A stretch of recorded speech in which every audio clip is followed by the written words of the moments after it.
So speaking of Diablo 4, let's look at this. Diablo 4 game director, Blizzard lead level designer, and WoW designer all have been let go from Blizzard Entertainment.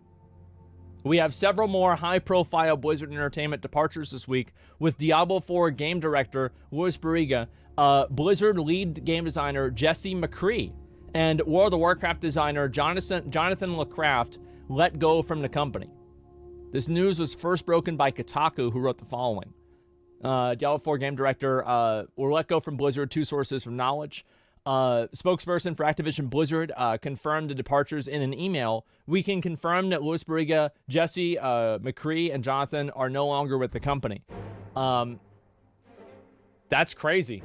Two sources confirmed to Kotaku that Stockton was put on leave last week and appears to remain with the company. Another employee in the photos, Corey Stockton, remains at the company but has been recently put on leave. So what does this mean for Diablo 4? Here's one thing I want to say. That I hope... What this means for Diablo 4 is that it's going to be stuck in development hell for God knows how long.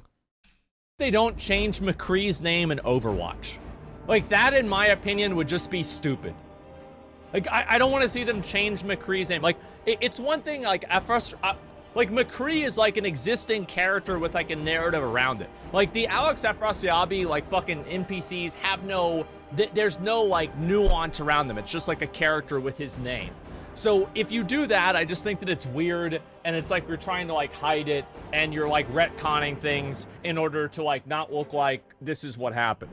It's the same thing as everything else. 100% they name change them. What do you guys think? Do you guys think they're going to name change him or not? Fuck yeah. Too late. LMAO casters were already avoiding saying his name completely. Of course they're going to change it. Listen, dude, you remember when the Swifty allegations came up? Before anything was even proven, they got rid of his NPC. What do you think they're going to do to McCree? They're 100% going to change his name. It's like, I don't care if they change his name or not, because I didn't even know that McCree was because of a Blizzard developer. So personally, I don't give a crap. You know, there's probably plenty of people in the world called McCree. So I don't think it's that big of a deal. Alex Afrasiabi is a direct reference to the other guy, though.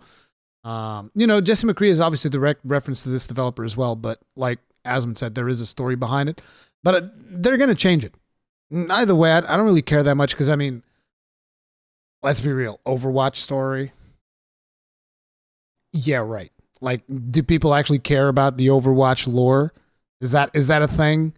People care about Overwatch lore? What about the voice actor Matthew Mercer? What has Matthew Mercer done? I haven't really followed that situation. Hey, Frost Throne TV, what's up? People do care about the characters? Oh yeah, I remember when it was revealed that what's his face? Soldier 76 was gay. People got really upset about it.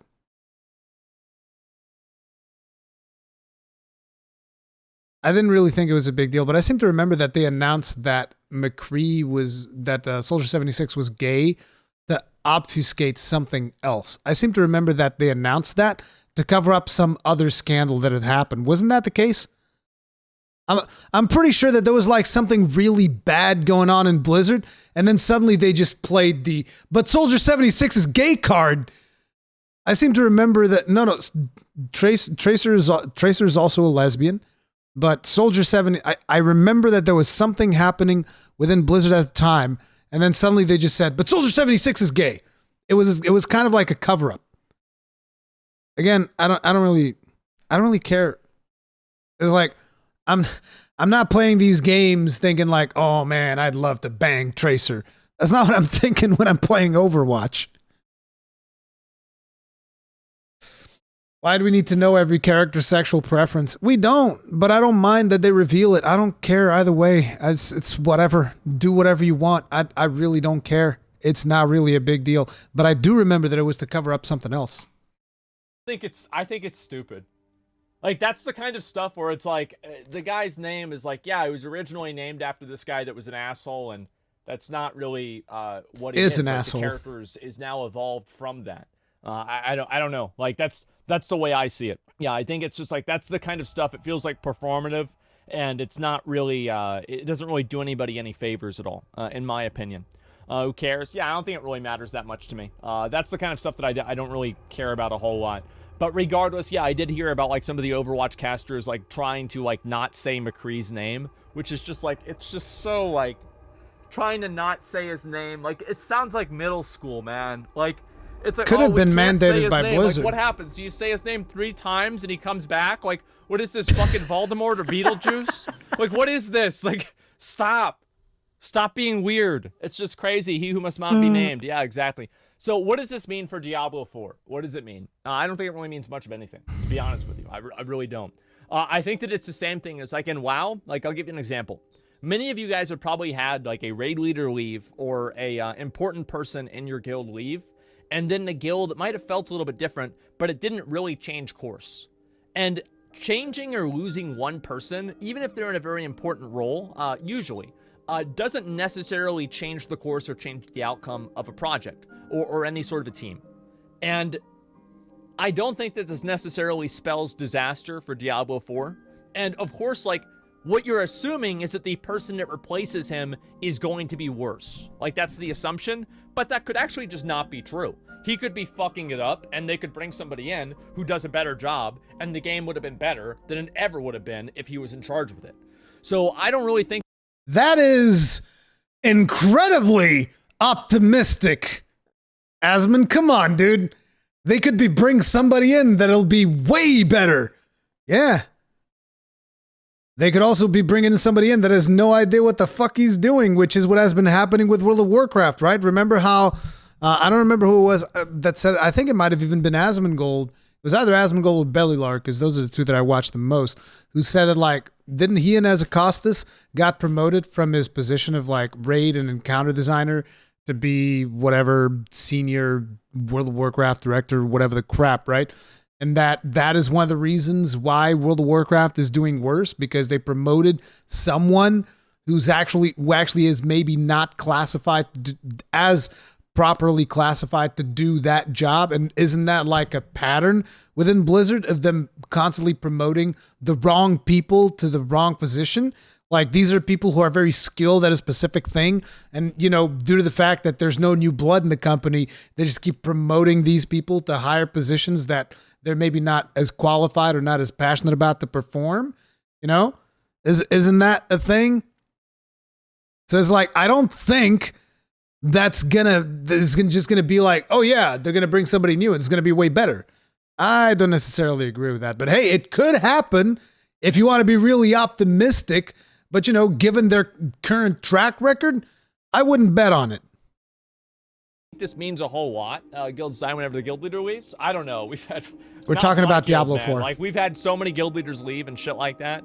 Yeah, exactly. Yoshi P. Oh yeah, absolutely. There are times that people turn it around. You're totally right. But I don't think that it's necessarily what's going to happen. Diablo 4 was looking pretty good. I think that it was looking okay. Yeah, like the art was looking good, etc. But, like, you know what we didn't really see? We didn't really see item progression. We didn't really see gameplay. And, like, yeah, wow, the NPCs look awesome. And I agree with you. They certainly did.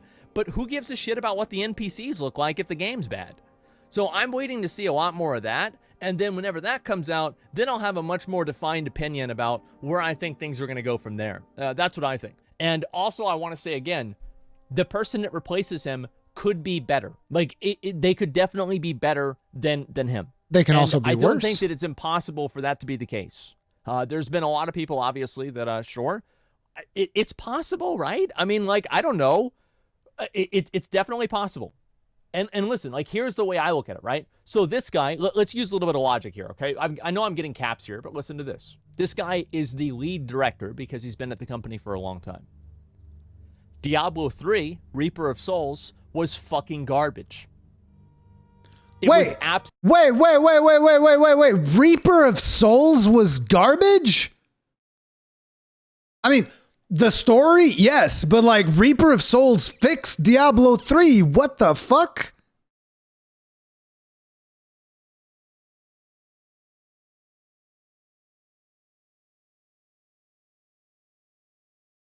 Like, Reaper of Souls was the reason I came back to play Diablo 3 when they made Loot 2.0 and you could actually get loot from playing the game?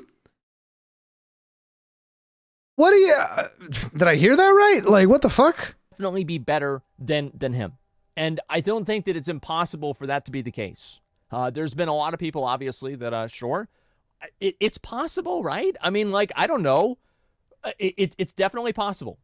And listen, like, here's the way I look at it, right? So this guy, let's use a little bit of logic here, okay? I know I'm getting caps here, but listen to this. This guy is the lead director because he's been at the company for a long time. Diablo 3, Reaper of Souls, was fucking garbage. It was absolute fucking garbage. So I'm not really going to have a whole lot of fucking hope and excitement about. I disagree. I absolutely think that it sucked. I think that vanilla Diablo 3 was infinitely better because it had way Because what? more interesting progression. It had way more scope of the items that you could get.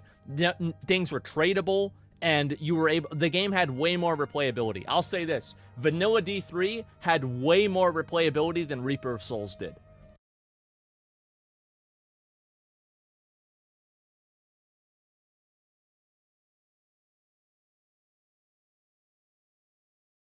I don't know you anymore. Anakin, you're breaking my heart. You're going down a path I can't follow.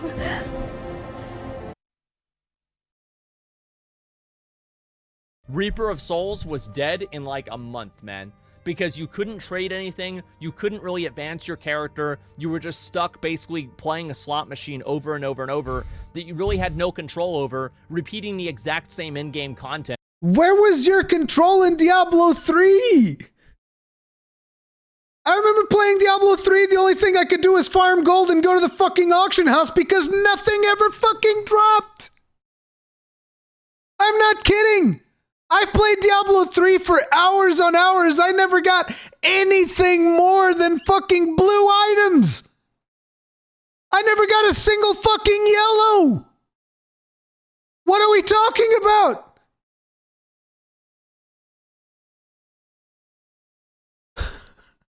That's insane. And that had no content whatsoever. Wrong take. You guys liked Diablo 3 Reaper of Souls more a million times better than Diablo 3. Better than Diablo 3? Yeah. I just one thing though, in terms of story, they're both ass. In terms of story, they're both complete and utter ass. The story of Diablo 3 is ass, and the story of Reaper of Souls is ass. 100%. But like in terms of actual gameplay, Reaper of Souls took a dump on Diablo 3. Reaper of Souls just took a massive dump on it and just said, no, listen, son, here's how it's done. Really don't think so, man. I think that the base Diablo 3 for its time was way better. I think that Reaper of Souls came in with so many bad systems and so many things that were just so boring that like the just farming greater rifts. Like this was the end game. Better Diablo? Yeah, I'm actually curious. A lot of you guys think Reaper of Souls was way better. Dude, that's so crazy. For me, I had so much fun playing like original vanilla D3, and the moment that they took trading out of the game and I felt like all I had to do to advance my character was play a slot machine, I just quit. I was like, this is fucking boring. Like, I don't want to do this. Like, that's the way I felt about it. Yeah, there was no progress for me at all. The Paragon levels were just uncapped and people were botting constantly to just get more and more of them. Can't get carried? Yikes. I'm sorry to tell you, man, but this was back in the day whenever I had to earn it myself. I was Paragon 100 in Diablo Vanilla, okay? Like, I played that game a lot. LOL 100. These kids just don't get it, do they? These kids just don't get it, man. That's crazy. You farmed Act 3 a lot? No, farmed actually Act 1 a lot. It's, here's the thing. Like, I guess if, you know, because Asmongold probably had a lot more time to play than most people. Back then, I don't believe that I was I doing content creation full time back then? I'm not sure, but I don't think so. And the thing is like, unless you're exclusively dedicated to playing Diablo 3 to potentially get a yellow every now and then, you're fucked. You're just fucked. Like, you got loot at such a terrible drop rate that, like I said, all I could do was farm gold, go to the auction house, buy item, and go back to farming gold. I was a fucking Chinese gold farmer. 90% of my Diablo 3 time was farming gold. I was just farming gold. Literally just sitting there farming fucking gold. Never, not a single fucking drop. Not a single item in my vanilla D3 characters that I was actually playing. Not a single item that I had on those characters was a fucking drop. Not one item. Everything was bought off of the auction house. Not the real money auction house, mind you, the gold auction house. Every single item in my characters was bought from the auction house. Why? Because I couldn't get drops fast enough in order to fuel my character to keep playing the game. I literally could not keep playing the game. It was impossible. Like, I would not be able to farm things. I would not be able to kill mobs fast enough. Like, I'd be sitting there for like 2 hours to kill one mob in fucking nightmare difficulty, just like swinging at the mob for 2 fucking hours. That's crazy. That's insane. It's okay. You guys are being real cute.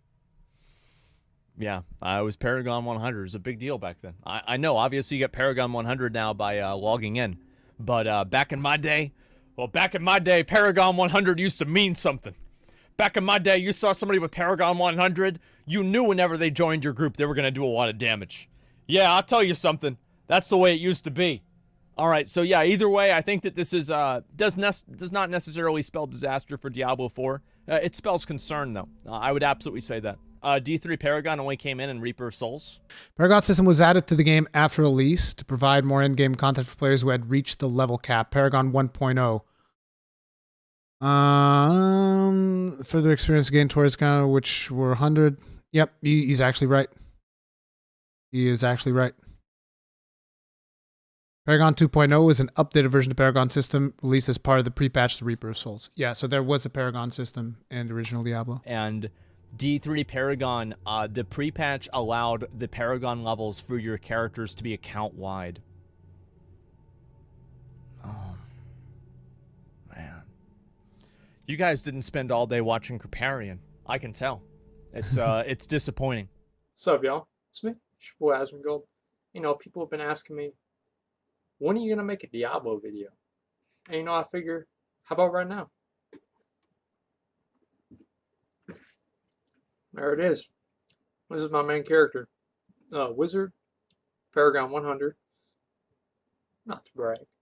And anyway, I'll show you guys my other characters. I have a Barbarian. This is my first character I made. And this is my Demon Hunter. I made him 2 days after the expansion, after I learned that this character was garbage. And I made this Demon Hunter, cleared Inferno, about like the first month of the game coming out. Not bad. Cleared it pre-nerf, so feel pretty good about that.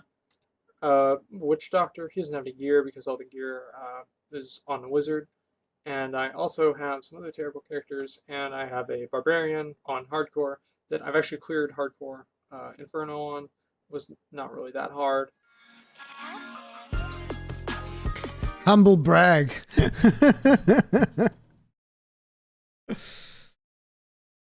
I remember playing this game, then after beating it, it stopped. Yeah, it's like, to me, I went through, Diablo 3 was the first Diablo that I did not complete all of the difficulties in. Because, like, I completed all the difficulties Diablo 1, all difficulties Diablo 2, so many times in Diablo 2 in particular. Me and my friends would constantly boost each other. We would get, like, the relevant, the relevant waypoints. You just, like, town portal your friends to all of the relevant waypoints, kill the bosses for them so that you would rush through things and get like everything ready to go into the harder difficulties. We would do that stuff all the friggin' time. So in Diablo 2 is when I played the most Diablo. Then Diablo 3, when I got the Nightmare and realized that the game was basically a Chinese gold farming simulation, I was like, well, fuck this game, and I gave up.